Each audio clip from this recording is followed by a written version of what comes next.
ডাক্তারের প্রফেশনে এটা ঘটেছে, বিভিন্ন প্রফেশনে আমরা যেতে গেলে আমাদেরকে বাবা মা বাড়িঘর ছেড়ে দূরে গিয়ে পড়াশোনা করতে হবে।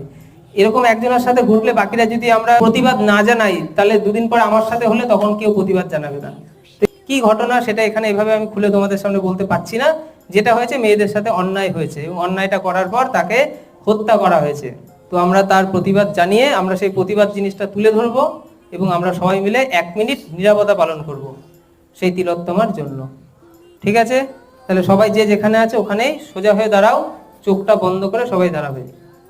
আমি যখন বলবো হয়ে গেছে তখন সবাই চোখ খুলবে। স্টার্ট। এরকম জিনিস আমাদের চোখের সামনে ঘটলে আমরা সবাই মিলে প্রতিবাদে গর্জে উঠবো। আজ অন্যের হয়েছে, কাল আমার বাড়ির কারোর হতে পারে। তিলোত্তমা আমাদের বাড়ির কেউ না, কিন্তু একটা মেয়ের সাথে অন্যায় হয়েছে, তার প্রতিবাদ আমরা সবাই মিলে করেছি। গতকাল করা হয়েছে, আজকেও আমরা এর মধ্যে দিয়ে তার আত্মার শান্তি কামনা জানাই।